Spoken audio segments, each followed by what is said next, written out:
पूर्वी सगळेजण झजावायचे नाहीत हात लावायला वाचायला, कारण म्हटल्याप्रमाणे जपता येतो पण जपता येत नाही. पण दत्त महाराजांची अनुभूती येण्याकरिता, दत्त अनुभव अंतरीचा होण्याकरिता गुरुचरित्र अशा गुरु महाराजांच्या उपदेशानं आपल्याला मिळालंय. ते अशा सिद्ध स्थानी पारायण होतंय. त्यात मी फक्त माझ्या गुरूंच्या कृपेनं वाणीला कीर्तन मिळाले, त्या अनुभवानं यांच्या आज्ञेनं बसलोय फक्त. बरं का, ते किती शास्त्रोक्त होते मला कळत नाही, पण गुरु महाराजांच्या प्रती आपला जो भाव, यांचा भाव आहे तो माझा गाताना व्हावा एवढीच त्यांना तळमळीची प्रार्थना. त्यामध्ये तो प्रसंग आपल्या दृश्य रूपानं समोर येण्याकरिता, भूदेव कोण आपण? 12 वर्ष बघतोय मी तुम्हाला पूर्वेकडून येता. काय नाव तुमचं, गोत्र काय, घराणं काय, घरी कोण कोण असतं?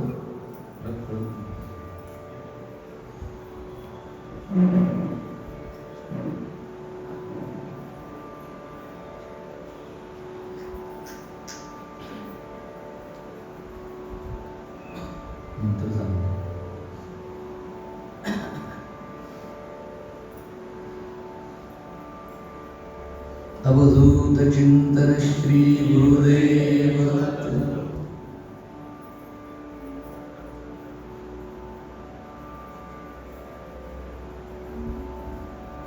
नमस्ते भगवंते गुरुदत्तात्रेय जगत्प्रभु सर्वरोग प्रशमनं गुरु शांतिं प्रयच्छ मे. अवधूत चिंतन श्री गुरुदेव.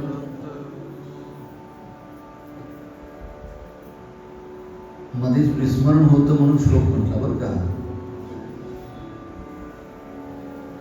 गुरु महाराजांनी वेदमूर्ती भैरवांना जवळ यायला सांगितलं. या बसा. मी शब्द वापरतो त्याप्रमाणे आता तुम्ही दोघं बघून घ्यायचं. मी चरित्र सांगतोय ऐका, दृष्टी फक्त याच दृश्यांच्यावरती ठेवा. भैरवांना बोलवलं. भूदेव कोण आपण, कुठून आलात, गोत्र काय? 12 वर्ष तुम्ही मनोभावे शुद्ध अंतःकरणा, शुद्ध आचरणानं तुम्ही आम्हाला मोहित केलंय. जसं अनसूयेच्या भावा भुलला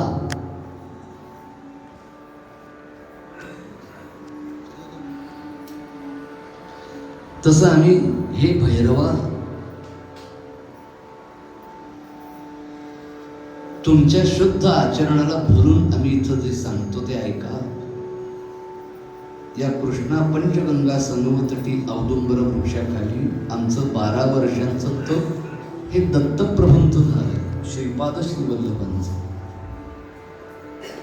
तेव्हा भगवान दत्तात्रेयांच्या आज्ञेनंच आम्ही दत्त श्रीपाद श्रीवल्लभांच्या पादुका स्थापन करणार आहे. या सृष्टीतली वाळू, त्या वाळू मिश्रित एक पाषाणाचा प्रकार,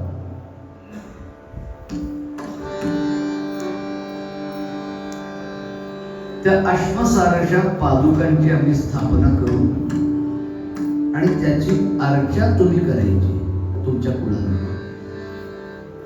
अश्मसारशा रम्य पादुका, अश्मसारशा रम्य पादुका,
अश्मसारशा. कोण तुम्ही? इथं आम्ही अश्मसारशा पादुकांची स्थापना करतो.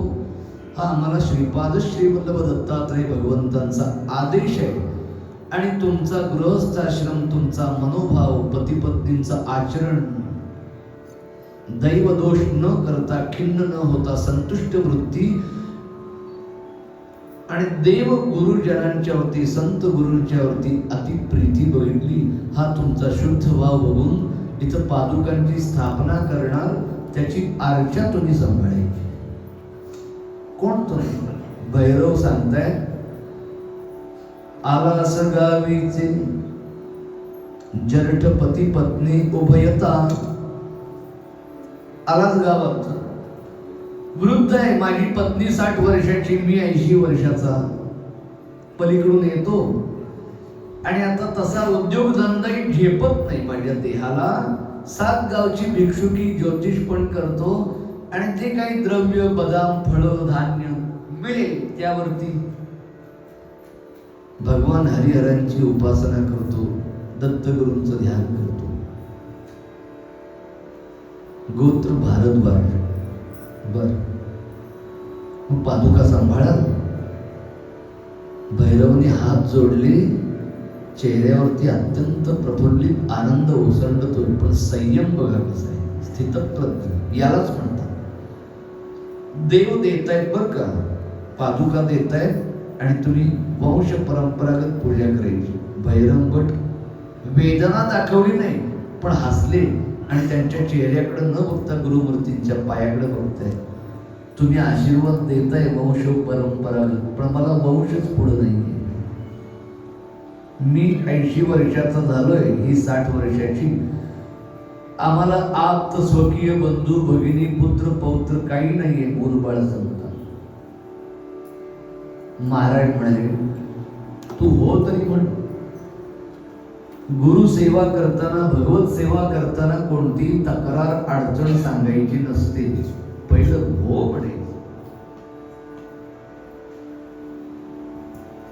कारण गुरूंच्या मुखातून आलंय म्हटल्यानंतर काहीतरी त्याला विनाकारण नसतं. मी माझ्या अज्ञान बुद्धीच्या मर्यादेनं माझ्या तक्रारी करतो. कशावर सत्ता आहे माझी? माझ्या प्राणावर, माझी देहावर सत्ता नाही हो. साधनांवर कशी असेल ते गुरु महाराजांना कळतं. महाराज म्हणाले, तू हो तरी म्हण. भैरव भटांना बसवलं. मी माझ्या पत्नीला सांगतो, कारण धर्मचारिणी आहे, अर्धांगिनी. तिच्या सोबतीशिवाय, संगतीशिवाय माझा परमार्थ पूर्ण होत नाही. म्हणून दंडवत घालून परत चाललोय. गुरुचरित्रात विनोद नाहीये बरं का, पण महाराजांनी विनोद केला. अरे तूच सांगतोयस 80 वर्ष झाली, पत्नी 60 वर्षाची आणि अजून प्रपंचाकडे जातोय, धावतोय.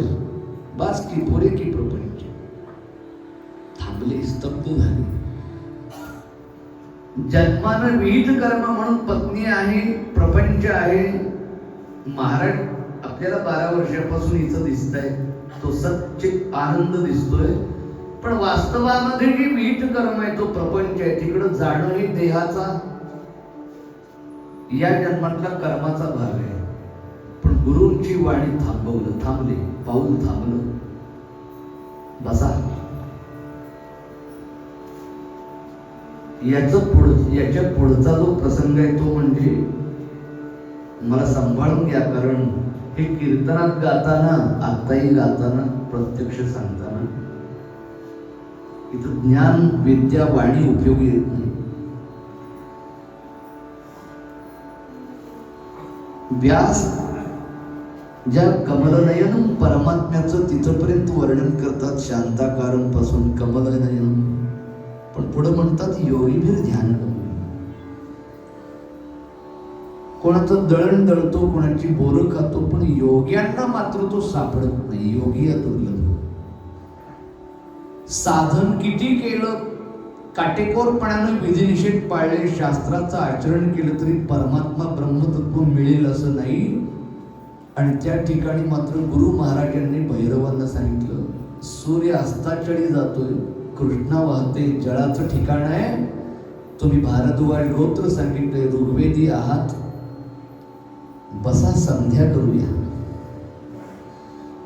मृत्यू लोकातल्या पूर्व कर्मानं जन्माला आलेल्या नरदेहाला 80 वर्षाच्या भैरवांना जे रामकृष्ण झाले कलो श्रीपाद श्रीवल्लभा नृसिंह सरस्वती, देव सांगतोय भक्ताला माझ्या बरोबर संध्या करा. इथं कुठल्या साधनांचा पसारा करणार, कसला चर्चेनं काच्याकूट करणार, हे बरोबर करते बरोबर. वाडी ही सच्ची आनंद आहे. इथं सत्य म्हणजे सत्य, इथं बुद्धी प्रामाण्य चालत नाही. नृसिंह सरस्वती स्वामींनी ज्यांना पसंत केलं, वासुदेव म्हणे संत संगीत करीती पसंत, म्हणजे त्यांनी काहीतरी ठरवलंय आणि निश्चितच भैरव आणि भैरव वंश कुळामध्ये काहीतरी बघितलंय का नाही. जे पार्थामध्ये अर्जुनामध्ये कृष्णांना दिसलं, जे श्रीमद थोरल्या स्वामींच्या मध्ये दत्तात्रेयांना दिसलं, जे ज्ञानोबा तुकोबांच्या ठिकाणी भगवान वैकुंठपती विष्णूंना दिसलं पांडुरंगाला, जे मारुतीरायांच्या मध्ये श्रीरामचंद्रांना दिसलं, जे व्यास नारद सनकादिकांना सगळ्या भगवत भक्तांच्या मध्ये दिसलं, तेच हा अनुप्रास अलंकार नव्हे बरं का. हे शब्द, हे साहित्याची कलाकुसर नव्हे, हे टाह फोडून जगातलं वेदेश्वर निश्चितम असं सांगण्याचं वाक्य आहे, जे थोरल्या स्वामींनी तत्कालीन पुजारींना, सिद्ध नामधारकांना, आणि आम्ही तर त्याच्याहून 1000 पटीनं गर्वानं छाती फुगवून सांगणार की जे दासश्रेष्ठ मारुतीरायांचं स्थान हृदयात रामांच्या, जे पार्थ अर्जुनाचं द्रौपदीचं स्थान भगवान गोपाल कृष्णांच्या, जे टेंबे स्वामी थोरल्या स्वामींचं स्थान हृदयात दत्तात्रेयांच्या, तेच भैरवांचं स्थान हृदयात नृसिंह सरस्वती स्वामींच्या. संध्या करायला बसा म्हणतात जवळ,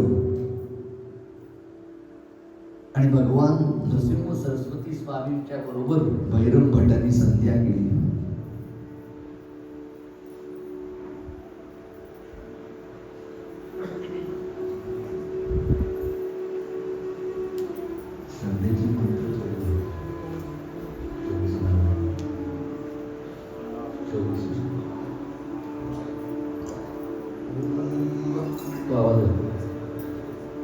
केशवाय नमः.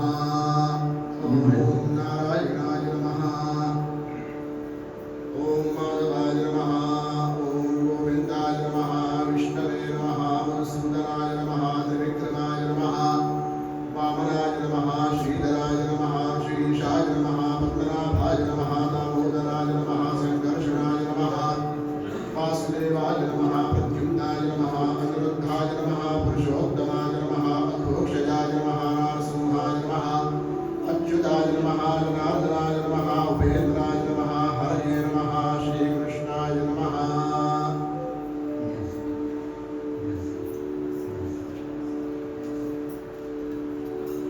थोडा विचार करण्यास व्यासयोगः.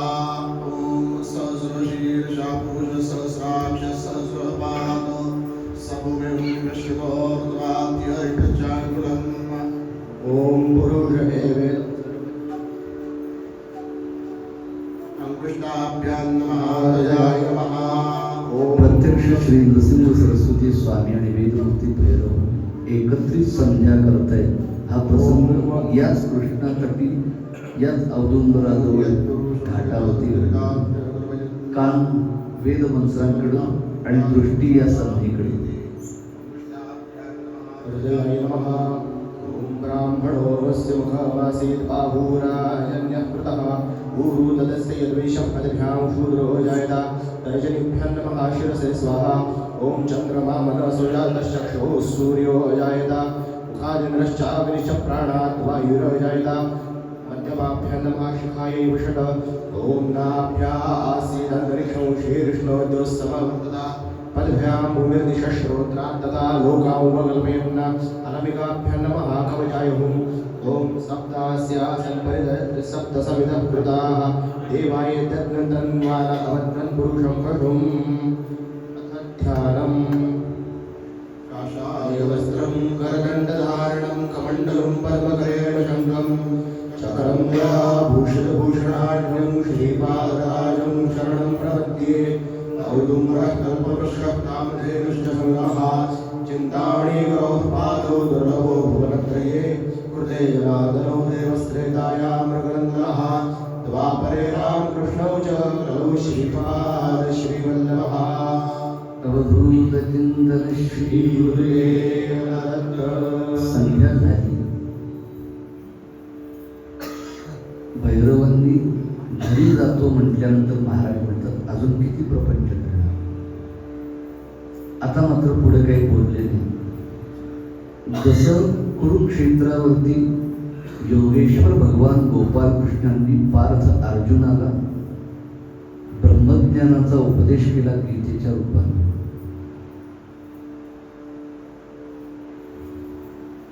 तसं वेदमूर्ती भैरवांना भगवान नृसिंह सरस्वती स्वामी महाराज जीवनाचा ब्रह्मोपदेश करत आहेत. त्यांनी आत्माशास्त्र, शरीरशास्त्र, जीव ब्रह्म भगवंताचे अवतार या घाटावरती त्यांना सिद्ध केलं ज्ञान देऊन. तिन्ही सांज टळून गेली, रात्र झाली आणि इकडं सायं स्नान केलं भैरव पत्नीनं. कपाळावरती कुंकुम लावलं, देवापुढं दिवा लावला, नैवेद्य ठेवला आणि मन मात्र दाराकडे जाते. अजून पतिदेव आले कसे नाही. बघा 60 वर्षाचे आहेत, ते 80 वर्षाचे. या वयामध्ये आणखी मन नाजूक होतं, काळजी करतं सगळ्यांची. हिंस्त्र श्वापद आहे, जंगल आहे, पाण्यातून यायचं आहे. वय झालंय, मन चिंतिते, वैरीनं चिंती, काही बरं वाईट. पुन्हा दत्त महाराजांच्या म्हणजे गुरु महाराजांच्या देवतांच्याकडे बघितलं आणि कृष्ण कृष्ण म्हणायच्या. काही सुचेना, सारख्या दारात जात आहेत, परत आले, अजून कसे आले नाही. रोजची येण्याची वेळ तर टळून गेली. अंधार पडल्यानंतर धैर्य सुटायला लागलं, धीर सुटायला लागला. रात्र झाली. रात्र झाल्यानंतर मात्र आता डोळ्यातून पाणी यायला लागलं, कापरं भरलं, घसा कोरडा पडला, काही सुचेना. आणि या भारद्वाज कुलोत्पन्न जेरे भैरमभट यांच्या पत्नींना एक पटकन सुचलं. देवघरात गेल्या, कुलदेवता एकविरा नाईकबा आहेत, त्या एकविरेच्या पायावरती हळदी कुंकू वाहिलं आणि डोळ्यातून गळगळ पाणी यायला लागलं. म्हणजे पतिदेव कुठे आहेत? आई एकविरे,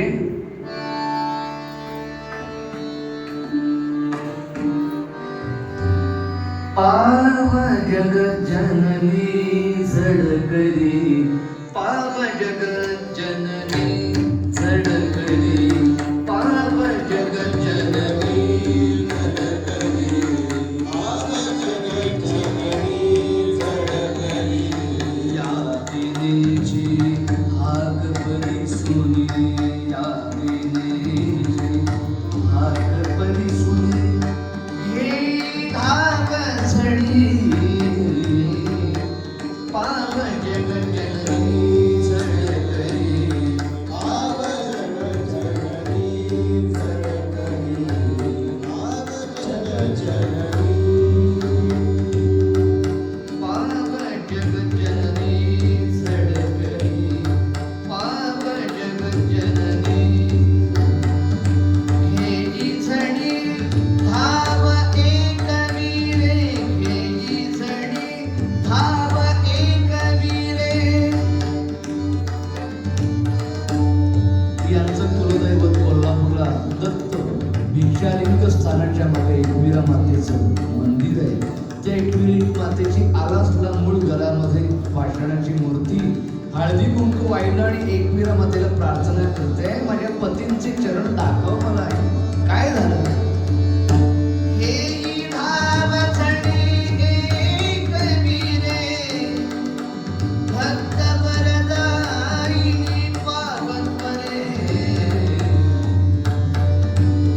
अभयंकर देई मज सत्वरे, दामुनी पती पदवारी सागडे, पाव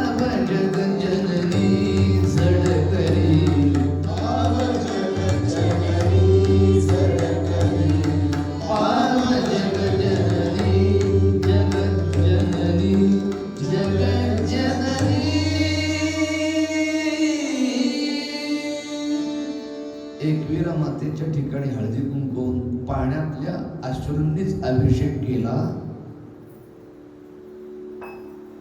आणि ग्लानी निद्रिस्त झाल्या आणि इकडं कृष्ण अर्जुन बसल्यासारखे गुरुमूर्ती आणि वेदमूर्ती भैरमभट उपदेश सुरू आहे अखंड स्थितप्रज्ञ झाले. नारद भक्ती सूत्राप्रमाणे यल्लब्ध्वा पमान सिद्धो भवती अमृतो भवती तृप्तो भवती अशी स्थिती भैरवांची झाली. आणि इकडं दृष्टांतामध्ये ते चित्र एकविरा मातेनं आलासमध्ये घरात दाखवलं त्यांच्या पत्नीला. बघ तुझा पती कोणाबरोबर आहे. डोळे उघडले. सकाळी सकाळी पहाटे मोरांचे आवाज आले, पक्ष्यांचा चिवचिवाट किलबिलाट मंगल रामप्रहर सुरू झाला आणि ते शुभ स्वप्न पडलं, दृष्टांत झाला. या अवस्थेत असतानाच एकविरा मातेनं प्रत्यक्ष चित्र दाखवलं. त्रैलोक्याच्या सद्गुरूंचा जो द्वितीय अवतार आहे गुरुमूर्ती यांच्या बरोबर भैरवांना उपदेश घेताना हे चित्र दाखवलं, दर्शन झालं आणि डोळ्यातून अश्रुधारा व्हायला लागल्या. मी कोणाची पत्नी आहे. सकाळ झाल्यावर परत स्नान केलं, संध्या केली. आता केली तरी चालेल, गोष्ट पुढे देतो. आणि सकाळची संध्या प्रातः संध्या झाल्यावर गुरु महाराजांनी सांगितलं, भैरवा सांगितलेलं लक्षात ठेव, इथं पादुकांची स्थापना आणि तुम्ही सांभाळायच्या. पत्नीला सांगायला जातोयस ना, हा तिला सांग. आणि आम्ही भिक्षेला येतो, कालच सांगितलं होतं उद्या भिक्षेला येतो गुरु महाराजांनी. काय आनंद झाला भैरवांना.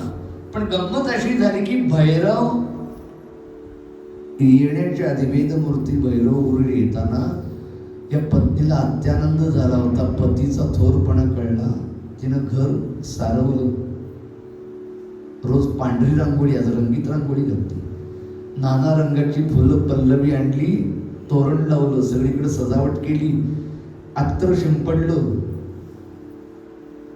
आणि ठेवणीतली दिवस आपलं दसरा दिवाळीला द्यायचं लुगडं घेतलं, ठेवणीतले दागिने अलंकार काढले आणि रोजच्या पेक्षा काहीतरी वेगळ्याच चेहऱ्यावरती आनंद आणि थोडं थोडं लाजत लाजत समोर आल्या.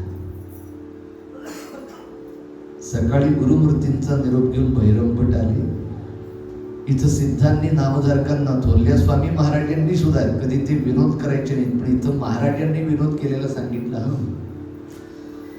सण नाही, दसरा नाही, दिवाळी नाही आणि आज अचानक असं का सजवलं. आणि आरतीचं ताट घेऊन ओवाळायला आल्या पतीला. आणि भैरवभट समोर आल्यावर लाजायला लागल्या. भैरवभट म्हणतायत आज दिवाळी नाही, दसरा नाही, काही सण नाही, काही नाही. आणि हे काय सगळं नवीन वस्त्र, अलंकार, रंगीत रांगोळी. आणि तुम्ही काय पहिल्यांदाच मी आलोय आणि मला बघताय का, लाजताय का. तिचं उत्तर म्हणजे परमार्थातला गाभा आहे बरं का, या दोघांच्याही गृहस्थ धर्माचा. तिनं सांगितलं, पतीला पती देव म्हणतात, पण माझा पती खरोखर देव आहे हे मला देवीनं दाखवलं. काय म्हणालीस. मी काळजी करत होते तुम्ही परत आला नाही म्हणून रात्री, म्हणून एकविरा आईला मी हळदी कुंकू वाहून प्रार्थना केली, ओटी भरीन, जोगवा मागेन. आणि तिनं मला चित्र दाखवलं की तुम्ही जे 12 वर्ष सांगता रोज नारायण म्हणतात त्यांना तुम्ही खारीक बदाम मिळालेले द्रव्य धन ठेवता, त्यांच्या चरणी तुम्ही बसलाय. भगवी वस्त्र परिधान केलेले, दंड कमंडलू घेतलेले, रुद्राक्ष माला परिधान केलेले आणि शंकरांच्या सारखं भस्म लावलेले दिव्य सात्विक तेजस्वी गुरुमूर्ती भगवान दत्तात्रेयांचा अवतार.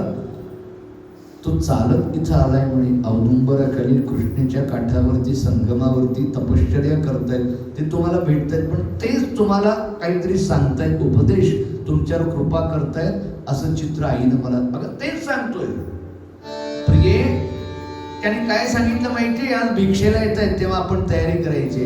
आणि त्याने काय सांगितलं माहितीये, प्रिये मामा भाग्योदय झाला, प्रिये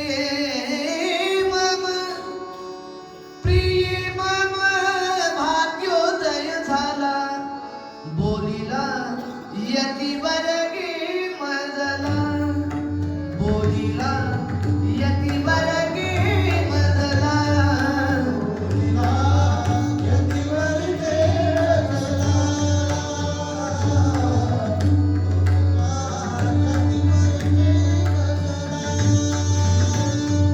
बोलला यती बरगे मजला बोलिला यती बरगे मजला बोलिला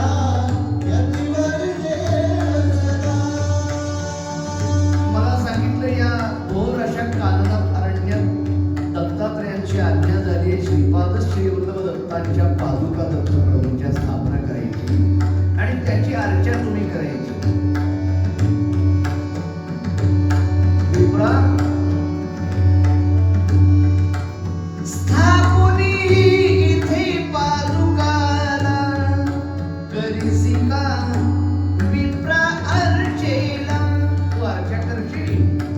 मी विचारलं राहू मी घोर बनी ऐशा उसेवी कैसा जगदीशा. त्याला विचारलं मी या घोर जंगलात राहू कसा. साठी ओलांडलेली माझी पत्नी, मी 80 वर्षाचा, आता उद्योगधंदाही कमी केलाय.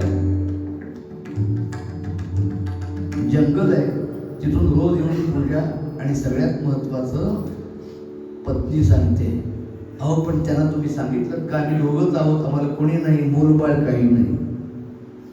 सांगितलं ते भिक्षेला येत आहेत. काय होतंय बघूया. देव गुरु संत यांच्या सेवेला कधी नाही म्हणायचं नाही. ते म्हणाले पत्नीला सांग येतो. भिक्षेला आले.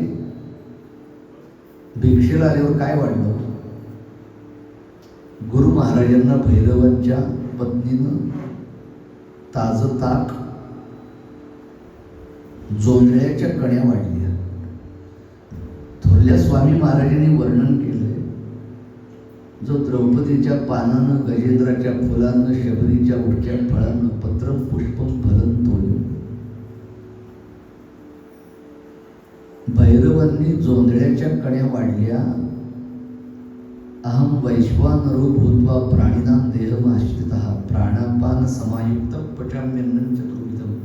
तुमच्या आमच्यात अग्निरूपानं तोच जनार्दन परमात्मा आहे. वैश्वानर अग्निरूपात तो कर्षती पचवतो म्हणून आम्हाला पचतो. त्यानं आमच्या घरी येऊन जेवायचं ठरवलं तर काय होईल. ती अवस्था भैरवांची. जो विश्वाला तृप्त करतो तो या ठिकाणी तृप्तीचा ढेकर देतोय आणि म्हणाले आहारे आहा भैरवा काय तुझा प्रपंच आहे, काय तुझा गृहस्थाश्रम आहे. वर्णन केलं की जसं आपण आपतेष्टांच्याकडं लाजायचं नाही आणि त्याला वाढ आग्रह कर. त्याला कालपासून जेवला नाहीये, कुठे गेला असा आग्रह करतो ना. आणि आडवा हात मारणे जसं थोरल्या स्वामींनी वर्णन केलंय की नृसिंह सरस्वतींनी कण्या ओरपल्या. हा माझा शब्द नव्हे, टेंबे स्वामींचा. ओरपल्या आणि सांगतायत भैरवा काय वर्णन आहे बघा. प्रीत्यर्थ यज्ञ करीती ज्याच्या प्रीत्यर्थ दानही करीती.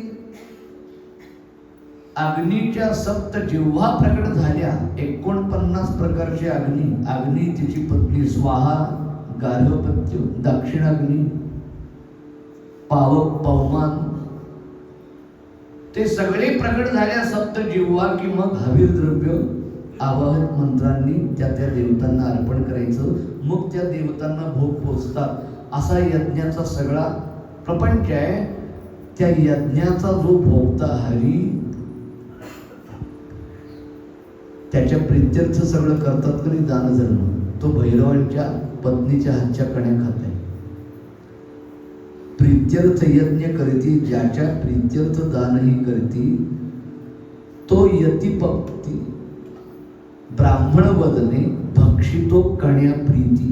ब्राह्मण मुखानं म्हणजे अतिथी होऊन आलेत ना, विप्र होऊन भिक्षुक होऊन. ब्राह्मण वदन जयाचे तो यतिपती भक्षितो कण्या प्रीती. कण्या भक्षण केल्या भैरवांच्या घरी आणि वामकुष्की सुद्धा घेतली आणि म्हणाले वा तृप्त आहे भैरवा तुझा गृहस्थ आश्रम पाहून. सानंदम सदनम धन्य आश्रम आहे तुझा. आता तुम्ही दोघेही पती पत्नी या. निरोप घेताना त्यांनी खूण केली. भैरवा सांगितलेस ना पत्नीला पूजा करायला लागेल म्हणून. तिनं पदर खोचला आणि महाराजांच्या समोर आली आणि भैरव पत्नीनं सांगितलं, अहो गुरु महाराज, तुम्ही यांचा शुद्ध भाव आणि सगळं आचरण बघून पादुका स्थापन कराल, हे असेपर्यंत पूजा होईल. म्हणजे आम्हाला मूलबाळ संतान काही नाही, काय प्रामाणिकपणा आहे बघा. वर्षे पतीसी मम 80 झाली, माझी साठी उलटून गेली. संतान पोटील मुळीच माझ्या, चालेल कैची मग देव पूजा. अवधूत चिंतन श्री गुरुदेव दत्त. भैरव पत्नीनं सरळ सांगितलं प्रामाणिकपणे, तुम्ही द्या पादुका, पण आरच्या चालायची कशी. हे शब्द खाली पडू न देता भगवान नृसिंह सरस्वती स्वामी महाराजांनी शब्द उचलले. ही श्रीपाद वैखरी आहे. कोण म्हणतो तुम्हाला मूलबाळ होणार नाही? अहो 80 60 ते म्हणाले विश्वास ठेवा, सद्भावे गुरुपादुका रचन करी, चित्ती धरा निश्चय, तू ते पुत्र होईल एक सखया, नाणी मनी संशय, हो होनी बहुकीर्तिवंत तुमच्या वंशास जो उद्धरी आहे. सश्रद्ध व्हा हृदय मने, श्रीपाद ही वैखरी. हा माझा नाही, नृसिंह सरस्वती स्वामी सांगताय, ही श्रीपाद श्रीवल्लभांची वैखरी आहे. तुम्हाला पादुकांची पूजा करतो म्हणा, पूजा सुरू करा. पहिल्या पूजेच्या प्रसादानं तुम्हाला पहिला पुत्र होईल, त्याचं नाव श्रीपाद ठेवा. आणि महाराजांनी वरदान दिलं, या पुत्राला 4 पुत्र होतील आणि तुमचा वंश पूजा करत राहील. उद्या पूजेची तयारी करून या. दुसरा दिवस उजाडला. अत्यंत प्रीती प्रेमानं आनंदानं भैरव आणि पत्नीनं स्नान केलं, पूजेचं तवक तयार केलं आणि पूर्वेकडून पश्चिमेकडून भगवान नृसिंह सरस्वती स्वामी महाराजांच्याकडे आले. आणि अश्विन वद्य द्वादशी, ज्याला गुरुद्वादशी म्हणतात, त्या दिवशी भगवान नृसिंह सरस्वती स्वामींनी कृष्णा पंचगंगा संगमावरती ज्या औदुंबर तरुतटी प्रार्थना तपश्चर्या केली, भैरवांची नमस्कार ही तपाची बाजू सिद्ध केली, त्या ठिकाणी या भवतारक समूळ पादुकांची स्थापना केली. त्यांचं टेंबे स्वामी महाराज वर्णन करतात. तोपर्यंत भैरवभट आणि सगळे पूजेचं तवक घेऊन आले. आज आपल्यापैकी भक्तांची महापूजा असते.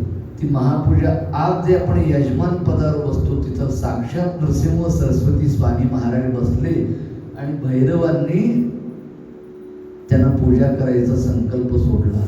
जगतामध्ये असं कुठं नाही आहे बरं का, की मानवाला आपल्या आवडत्या भक्ताला देव आपले गुरु करतायत.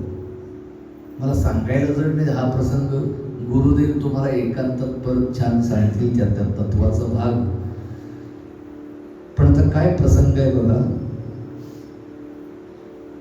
आमचं तुमचं क्षेम स्थैर्य आरोग्य सांभाळण्याकरता आम्ही यांच्या समोर बसायचं, ब्राह्मण पुजाऱ्यांच्या समोर, आणि त्यांनी आम्हाला सांगायचं पडी घ्या, पाणी हातावर घेऊन पोटात घ्या, ओम केशवाय नमः. ही मुलं सुद्धा किती तेजस्वी शब्दामध्ये उच्चार करतात, गुरुमुखातून आलेले वेद आहेत. पण भैरवांच्या अंगाला कापरं भरलं, ओठ थरथरायला लागले, डोळे मिटायला लागले, सगळं विश्व गरगर गरगर फिरतंय असं वाटलं. का? साक्षात त्रैमूर्ती दत्तप्रभूंचा अवतार नृसिंह सरस्वती स्वामी महाराज बळी हातात घेऊन तयार आहेत. केशवाय मा म्हणू कसं? हाच केशव, हाच नारायण, हाच माधव. आणि मी कर्माला जन्माला आलेला नरदेहातला देवाला कसं सांगू? असं करा, आचमन करा. भैरवांच्या तोंडातून शब्द फुटेना. भगवान नृसिंह सरस्वती स्वामी, पौर्णिमेचा चंद्र जवळ त्यांचं वदन, काषाय वस्त्र, भस्म, दंड, कमंडल, रुद्राक्ष आणि हे यतिराज, राजाधिराज यतिसिंह नृसिंह सरस्वती स्वामी भैरव भटांच्या प्रेमानं यजमान म्हणून बसलेत आणि उपाध्ये गुरुपद दिले भैरवांना. ती पूजा होताना शास्त्राच्या बाहेर वाडीचं एक गोष्ट अशी की ओम केशवाय महा म्हणतायत, महाराजांना सांगतायत पाणी पोटात घ्या, नारायण महा, गोविंदाय महा, पाणी खाली सोडा. आणि हे सगळं होताना भैरवांची काय अवस्था झाली असेल त्याकरता शब्द न वापरलेले बरे. त्या अवस्थेत त्यांना राहू दे आणि आपण श्रवण आणि मननाच्या अवस्थेत तो आनंद घेऊया. आणि सगळा संकल्प पुढं होताना वाडीतलं एक शास्त्राच्या पुढचं पाऊल आहे. अक्षता हातात घ्यायला लावल्या आणि संकल्प सोडताना वाडीत पाटावरचे पुजारी इथपर्यंतच संकल्प म्हणतात. जिथं मम अस्माकम येतं तिथं थांबतात का? सगळ्या त्रैलोक्याचा सच्चिदानंद, सच्चित आनंद, विश्वोत्पत्त्यादी हेतवे तापत्रय विनाशाय श्रीकृष्णाय वै नमः असं व्यासांनी वर्णन केलं. उत्पत्ती स्थिती लय करता जो परमात्मा, तो तुमच्या आमच्या सगळ्या पंचप्राण, पंचकर्मेंद्रिय, पंच ज्ञानेंद्रिय, मन, बुद्धी सहित एक एक जीवाचे 84 लक्ष प्रकार अशा सगळ्यांची अनंत कोटी ब्रह्मांड नायक म्हणून पाळणूक करतोय, पालन करतोय. कोण या जगाचा करी परिपाळ, होऊनी कनवाळ काळत्रयी. थोरले स्वामी महाराज म्हणतात, काळत्रयी मान्य असा नवधान्य, तुझविण अन्य धन्य दत्ता. दत्ता अभय पूची माऊली, विश्वाची का वासुदेवाची पच्ची करीसी. त्या गुरु महाराजांचा क्षेमस्थैर्य, आरोग्याचा संकल्प कसे सोडणार म्हणून तिथं भैरव थांबले. आता पुढचं मला म्हणायला लावू नका, कारण तुमच्या क्षेमस्थैर्याची आम्ही कसं काय प्रार्थना करायची, तुम्हीच आमचं क्षेमस्थैर्य करणारे. त्यामुळे मी थांबतो वाडीनं आणि या ठिकाणी पहिली महापूजा पादुका स्थापना केली आणि गुरु महाराज यजमान म्हणून आणि वैदमूर्ती भैरव भटांनी पादुकांची महापूजा पहिली कशी केली ही इकडं वेदमंत्रांनी पूजा ऐकूया या दोघांच्याकडून आणि इकडं प्रत्यक्ष पूजा पाहूया संक्षिप्त रूपात. अवधूत चिंतन श्री गुरुदेव.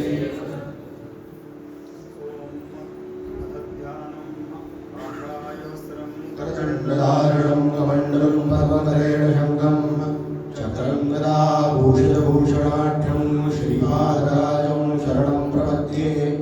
औदुम्बरः कल्पवृक्षः कामधेनुश्च सङ्गमः चिन्तामणि गुरोः पादो दुर्लभो भुवनत्रये. कृते जनार्दनो देवश्रेताया मृगनन्दनः द्वापरे रामकृष्णौ च कलौ श्रीपाद श्रीवल्लभः. जनुषं प्रभृवाच मृदेवनामं सुमङ्गलश्च शकुने भवासिवात्वाकाचिदभिभाविष्याविरत मात्वा श्येरोद्वधीन्मासु पर्णो मात्वा विरजिषुवान् वीरोऽस्ता पितृयामप्रतिशङ्करकृत सुमङ्गलो भद्रवादीव देहा अवक्रं दक्षिणतो ग्रहाणां सुसमङ्गलो धर्वादी शकुन्दे मानस्ते नयी शतमानशं सोऽभ्रवद्वदे पवितते सुनीलाः. श्रीसुमदसरस्वतीदेवताभ्यो नमः. समर्पयामि अकार्यं वाजिनाः सुधर्व्यमुखाकरप्रणायोषधार्षत. श्रीपाद श्रीवल्लभ श्रीसरस्वतीदेवताभ्यो नमः. तन्हि स्नानं समर्पयामि. कृतं वस्त्रामा अविश्वमावहमादय स्वस्वाहा. कृतं वृषभक्षहव्यम्. श्रीपाद श्रीवल्लभ श्रीनरसिंह सरस्वतीदेवताभ्यो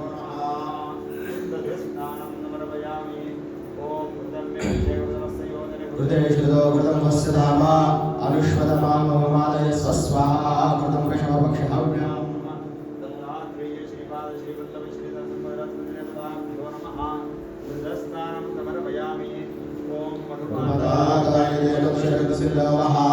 माधवीर्न सत्त्वौषधीः मधुरक्त मधुरशसो मधुमत्पादेवं रजः मदद्योरस्मः पिता मधुमा नो वनस्पतिर्मधुमा वसुसूर्याः माधवीर्गावो भवन्तु नः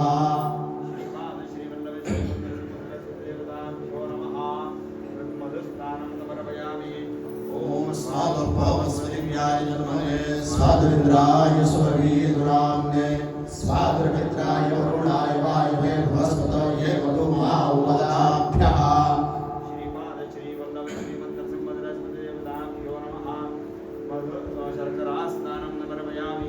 या फलिनी या अफला अपुष्पायाश्च पुष्पिणीः बृहस्पतिप्रसूतास्तानो मञ्चन्तमोहसः श्रीपाद श्री गुरु नरसिंह सरस्वती देवताभ्यो नमः फलास्नानं समर्पयामि तदस्मिन् लोके यद्ददि यद्दन्नाभिषिञ्चति इन्द्रियमेवास्मिंस्तद्ददातिरसो वा एष ओषधिवनस्पतिषु विषिञ्चति रसमेवास्मिंस्तद्ददाति तेजो वा एतत्पशूनां यद्घृतं यद्घृते नाभिषिञ्चति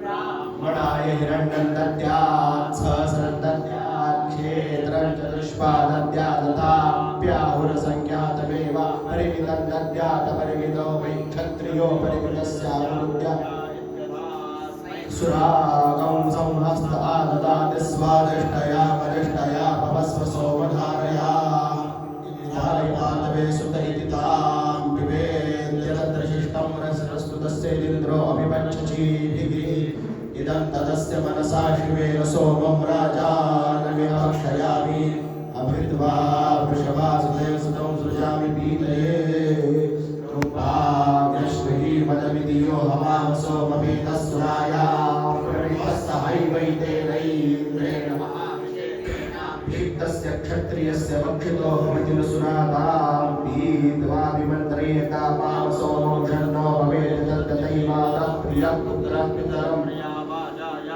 सुखं शुभमुपस्पृशत्या मिश्रस एवं हैवैतेनैन्द्रेण महाभिषेकेणाभिषिक्तस्य क्षत्रियस्य सुरावा निर्वाणायं सुखं शुभमुपस्पृशत्या मिश्रसः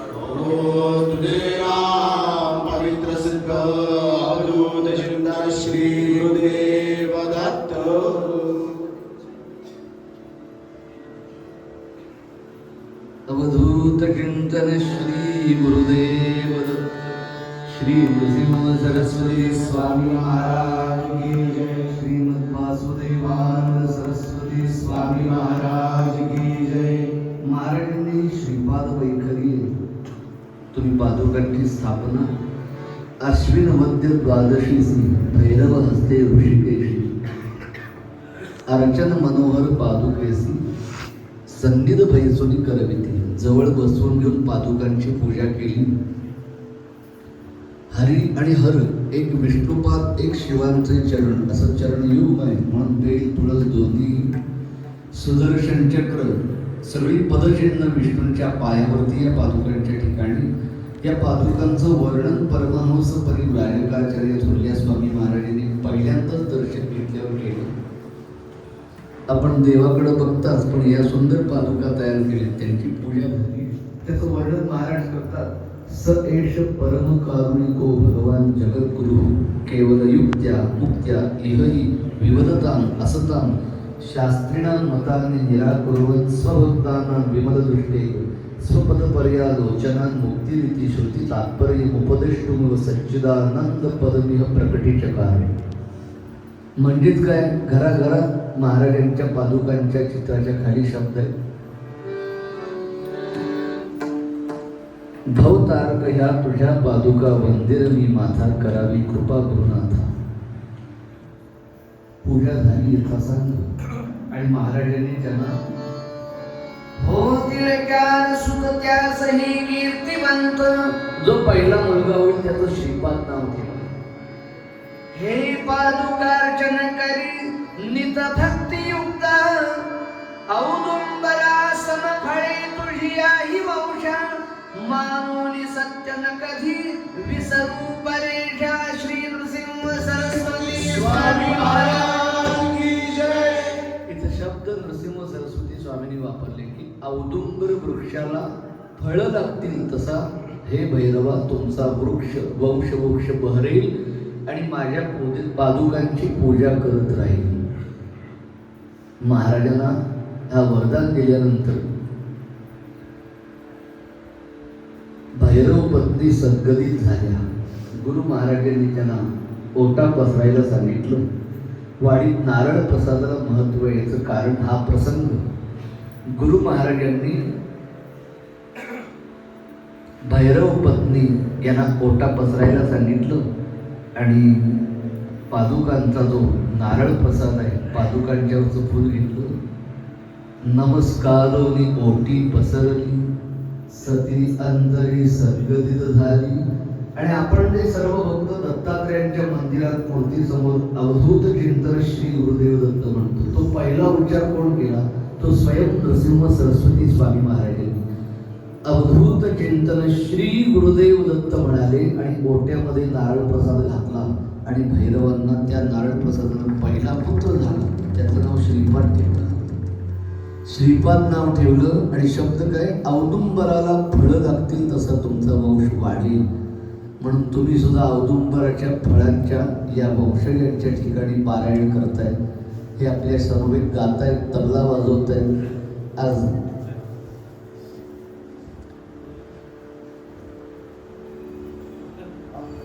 हा प्रसंग आपण गुरुचरित्रातल्या चित्राच्या रूपानं पाहताना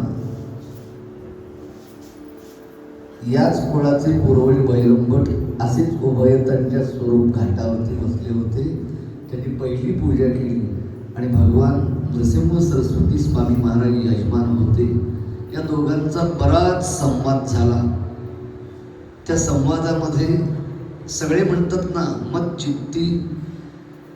चित्ता चिंतेसाठी ही वाडी नरसोबाची. कोणालाही ज्ञानी असो अज्ञानी असो आवडते का? वेगळं म्हणजे काय वाटतं? इथं महाराजांनी मी संक्षिप्त थोडं सांगतो आणि आरती करून आजच्या चरित्रात थांबूया.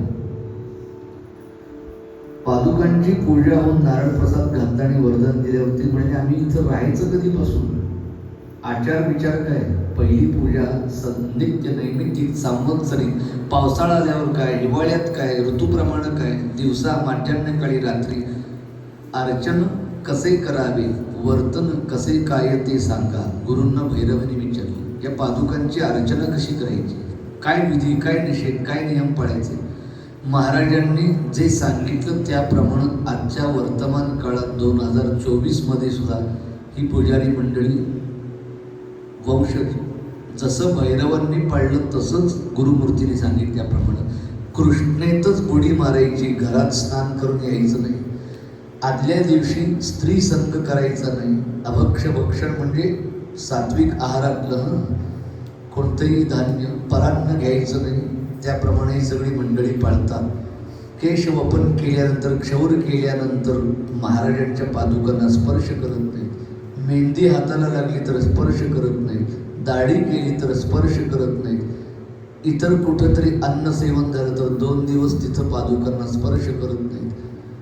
पहाटे उठताना जसं आपल्या घरातल्या वडील माणसांना उठवतोय, धाडकन दार नाही उठायचं. 3 टाळ्या हलक्या वाजवायच्या, प्रभू उठा अशी भूपाळी म्हणायची.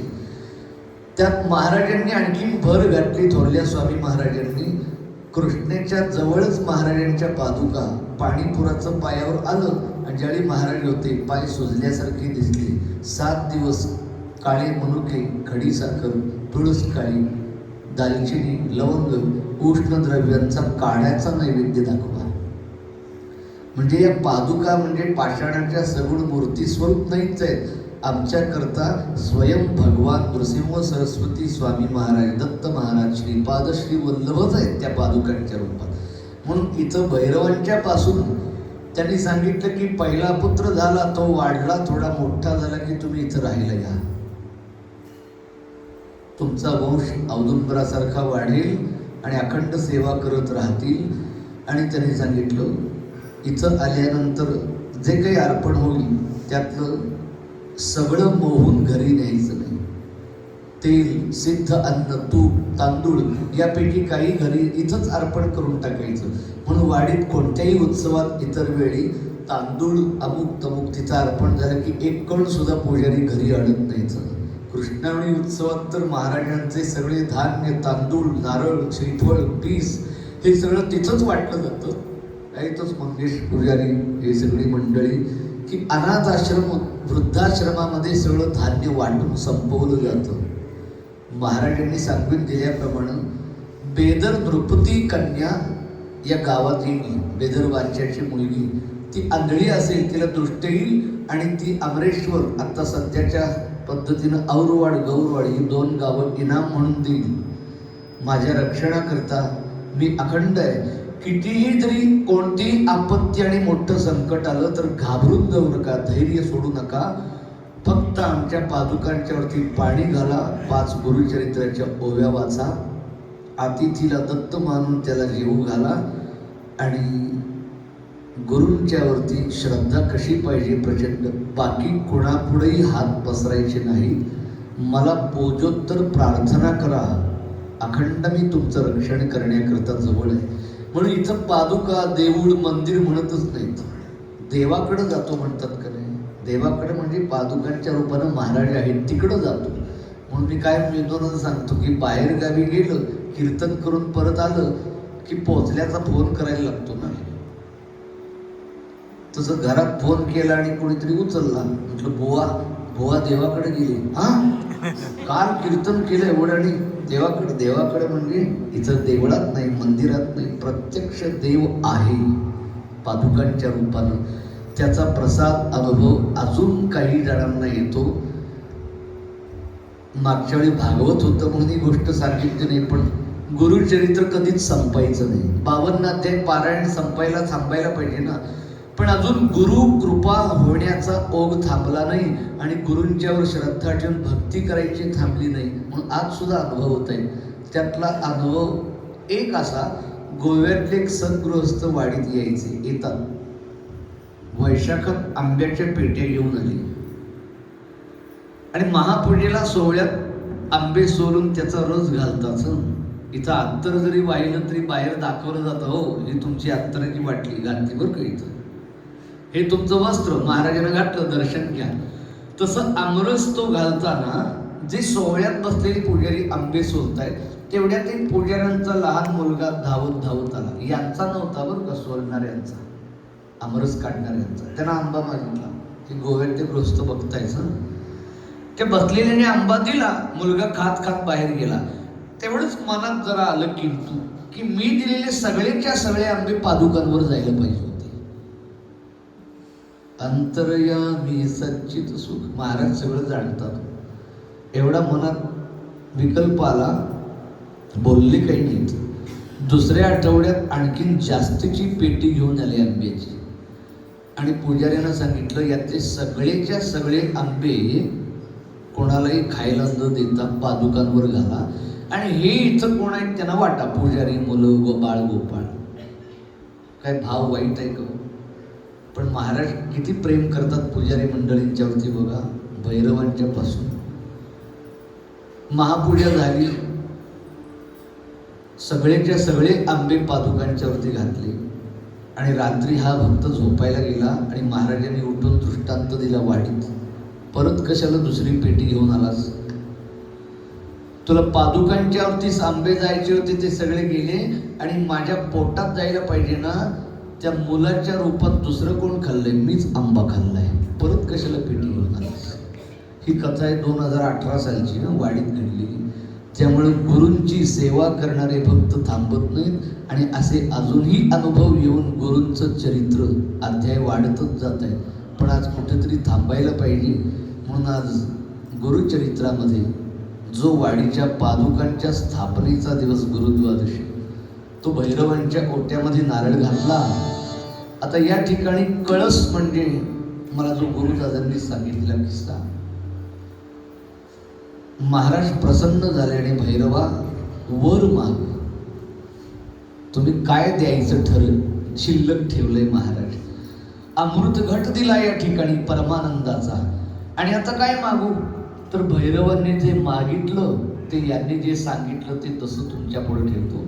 भैरवांनी मागितलं, इथून पुढं माझ्या वंशामध्ये जे पुत्र पौत्र जन्माला येतील तो प्रत्येक जण कोणत्याही वेळी पादुकांच्या वेळी कोणत्याही प्रहरी पूजेला जाताना त्याला ही कालचीच कृती आहे वाटू नये पूजा, की प्रत्येक वेळी नित्य नूतन वाटावं, नित्य नूतन वाटावं. म्हणून प्रत्येक पूजा रोजची तेजस्वी दिसते, कारण 64 योगिनी त्यांच्यात संचार करतात.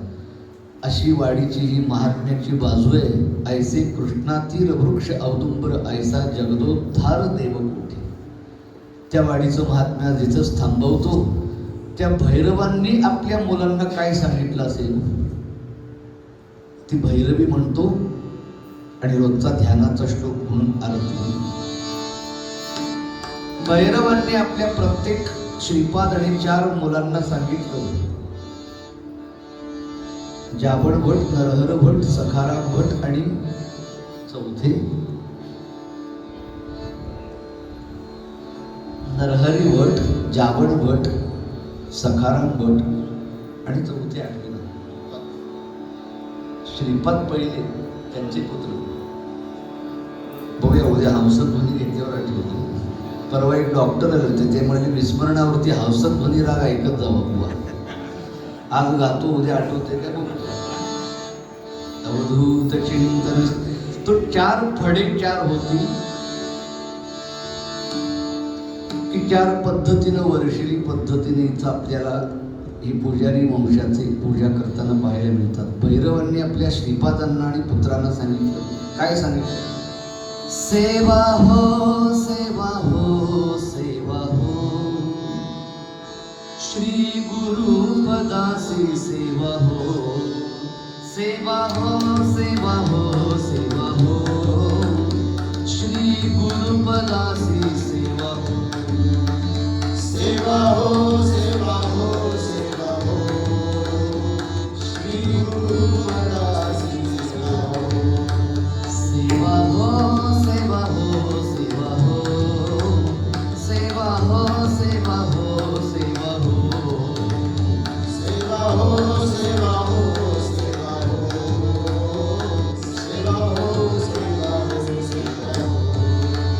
लाभला से गुरुदास भ्रमरा,